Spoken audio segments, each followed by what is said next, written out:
This thing did not fall over, it disintegrated. Now I could tell you about a particle beam accelerator that they were trying to perfect at Brookhaven National Laboratory on Long Island, which is only about 25 miles away, which, by the way, was the device that brought down the TW-800, but that's another story. Again, the pyroclastic cloud, and notice the similarity to a nuclear blast in the desert. But here's the clincher. I want to take a minute for this because as sad as it is to say, at the bottom line of 9/11 apparently was an insurance scam. The Port Authority of New York owned the World Trade Centers. They were sitting on Rockefeller land. The people in New York never were enamored of them. They called them the David and the Nelson. And they thought they broke up their wonderful skyline. So they never were happy with them, and they never were profitable. They were mostly empty on 9/11, whole floors with no tenants. All right? There is evidence that they had secret talks about what to do with this monstrosity because 30 years had gone by since they were built and they were beginning to deteriorate, okay? So the first plan was, well, let's just demolish them. But then they found out the city wouldn't give them a permit because they were half filled with asbestos. All right, so they can't turn them down. So then they did another secret study to see if they couldn't refurbish them. But you can imagine what it would cost to put scaffolding up 110 stories. So they went, that's not really going to work either. So I ask you, what does the mafia do if they got a building and they can't renovate it, they can't demolish it, they can't rent it? They torch it for the insurance, right? So just 2 months before 9/11, Silverstein Properties and Wakefield Properties takes a 99-year lease on the World Trade Center buildings for $3.2 billion. But they don't have to pay all that right away. In fact, all they did was pay down about $125 million. And I forget now whether that was like a down payment or maybe it was like a few payments in advance. So now they got $125 million in it. Silverstein, well, the first thing he does is he goes and hires a company called Securicom to provide security for the World Trade Center. Well, Securicom just happened to be a Bush-dominated company because the CEO was Walker III, as in George Herbert Walker Bush, close friends, and his younger brother, Marvin Bush, was a director. So now the Bushes have control over the security of the World Trade Center as well as Dulles Airport and United Airlines. How convenient. All right, the next thing Silverstein does is go and get insurance on the World Trade Centers. All right, and he demands and gets a clause that says they will pay out if there's a terrorist attack. Well, I defy you to go see if you can get State Farm to give you insurance on their house against a terrorist attack, okay? They don't do it because they can't qualify. But he got it, and here's the tip-off. He didn't go to State Farm, okay, or Liberty Mutual. No, these insurance companies were Alliance, the giant Nazi German insurance company, which during World War II indemnified concentration camps against damage by their inmates. And Swiss Re and a couple of those giant world-class insurance companies. Well, now we're talking about the Bilderbergs, right? We're talking about the royalty of Europe. Now at that level, you got to understand that's where the money was.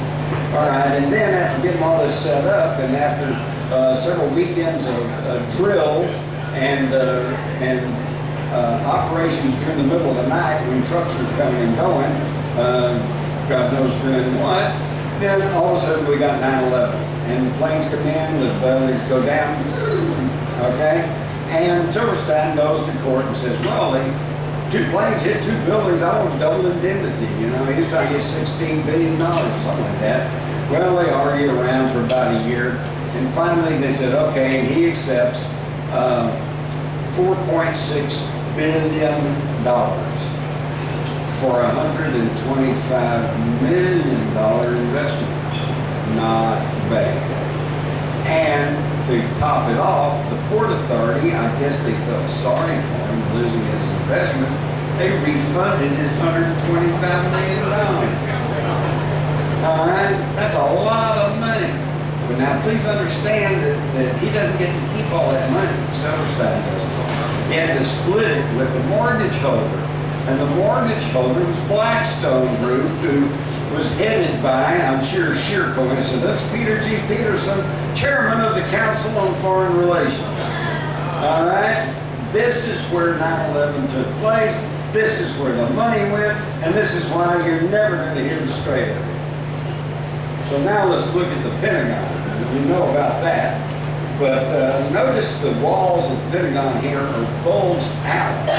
Something didn't hit it and go in. Something blew it from inside out. If you'll read my book, The Terror Conspiracy, there's a great appendix back here by Barbara Honegger, who still works as a military reporter and has access to people in the Pentagon, ranking generals and politicians, etc. And she will prove to you that the explosions that took place in the Pentagon were internal. Did something hit the Pentagon? Apparently so. But it suddenly wasn't a 757. Here is the picture you never see. This is a picture of the hole in the Pentagon before the wall collapsed. You notice the paint's still good on this side of the car, and you notice the hole is only 1 story high and about 18 to 20 foot wide. You notice there's still windows in here, and still glass here, got a few desultory fires going. Okay, wait a minute. How can a 757 with a wingspan of 125 feet with a tail 44 feet, that's 4 stories, how does it hit this Pentagon and go through a little bitty hole right there? Well, it can't. And by the way, let's just use our common sense.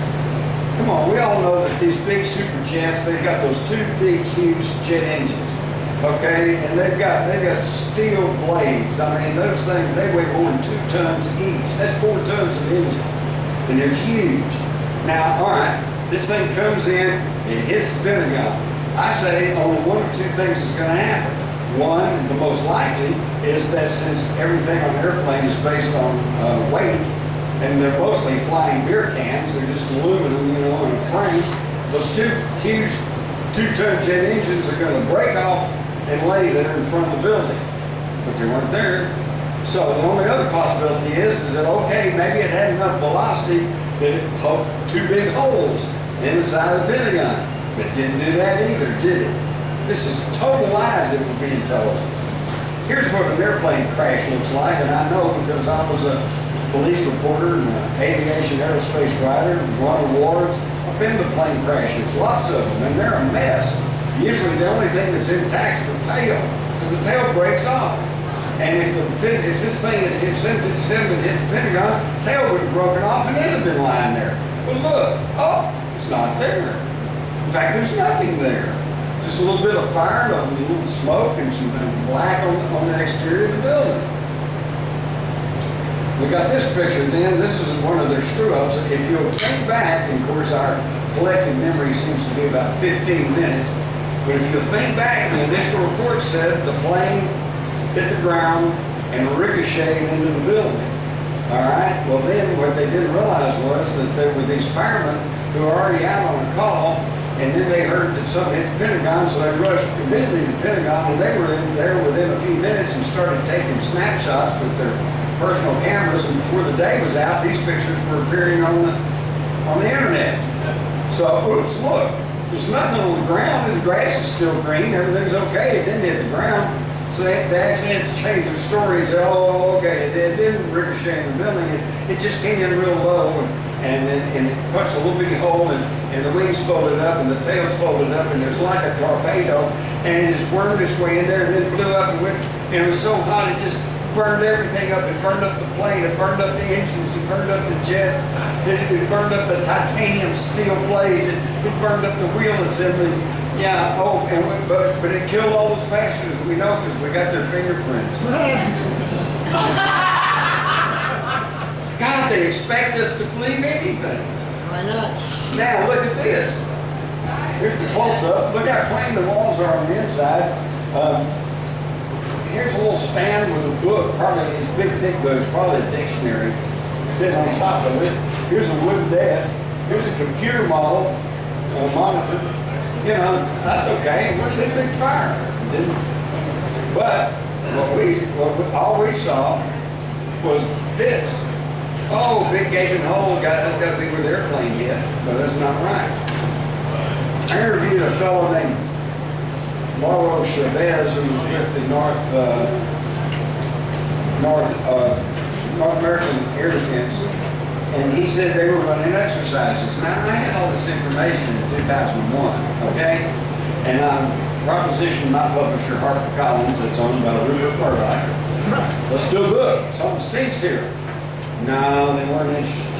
Got to be the spring of 2002, and all of a sudden some FBI people like this Riley, some of the CIA people were coming forward saying, hey, we knew this was going to happen and nothing was done. In fact, they blocked us when we tried to investigate Al-Qaeda and Osama. You know, so all of a sudden HarperCollins got interested again.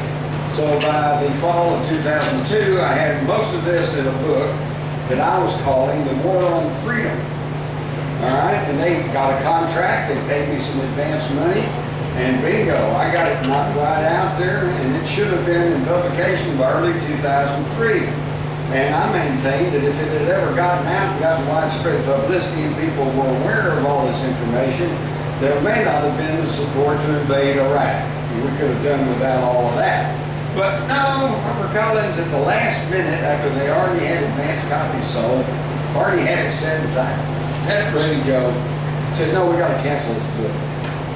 And I said, why? And the only thing they ever came up with was they didn't want to cause trouble for the survivors, families. Oh. Wait a minute, those are the very people trying to find out what's going on. Now, if any of you have any experience with publishing, you know that if you get an advance on a book, and that for some reason, legal or whatever, or it's just bad, it's wrong, and they can't publish the book, and you have to repay the advance, right? They paid me the rest of the advance and gave me my rights back and just said, here, go away. Sheer censorship. So this book didn't get out until 2006. And this is the new, make sure you get the Terror Conspiracy Revisited. It's got everything there. Moving along. All right, you know about the war games, so I'm going to skip through this. If you'll think back, though, for about a year, they kept maintaining, well, no, there weren't any war games. Sergeant Chavez said they had machine guns on top of the headquarters, and that he had never seen such tight security for a military war game exercise. And he said they were there in the headquarters and they were working these war games exercises when it came on CNN that the North Tower had been hit, and they were all standing there like most of us and saw the plane hit the South Tower, and they were just agog. It's like, how can this be happening? Why? This is the very thing we're diagramming here on this war game exercise. And if you recall, when they called NORAD and said, you got any interceptors in the air? First response was, is this the real world or is this the exercise? That's how they confounded our thing. And yet now we also know that on the 10th of September, the NSA intercepted a message from Mohammed Atta who said the match is about to begin. Tomorrow is 0 hour. The match. He didn't say the mission or the op. He said the match, the games, they knew it. Who tipped them off? Who told them we were having these military exercises? Nobody could have known except people on the inside. And of course, how does the great, much vaunted 9/11 omission or commission report handle all this? It doesn't. How do they explain Building 7? They didn't even mention it. How's that for an investigation? And here's the one that really gets me. Originally, you know, the day after Pearl Harbor, Congress convened a panel to investigate what happened. Less than a week after the Kennedy assassination, Lyndon Johnson put together that Warren Commission to tell us what had happened. 2 years went by and George W. Bush was still dragging his feet, except that the survivors or their families, the victims' families, demanded that he do something. So he ponied up $3 million for an investigation. Well, of course, to you and I, $3 billion is a lot of money, but in Washington, that's pocket change. And even the commission said we can't operate on $3 million. So by the end of it, he finally had spent $13 billion on this investigation of the worst terrorist attack in American history. In 2004, upon his re-election, according to the Republican National Committee, they spent $60 million on his inauguration festivities. So he'll party for $60 million, but he's only going to spend 13 to find out what happened to all those 3,000 Americans and put us in this war situation. You know, the war on terror. Well, what? If y'all ever thought about this, terror is not an enemy. Terror is a tactic, okay? And anybody can use terror. This would be like the Japs bombed Pearl Harbor, so we declare war on naval aviation. So now we know all of this stuff. You know, who allowed the bin Ladens to fly when all of us were, you know, in a no-fly zone? By the way, if you'll read my book, you'll find out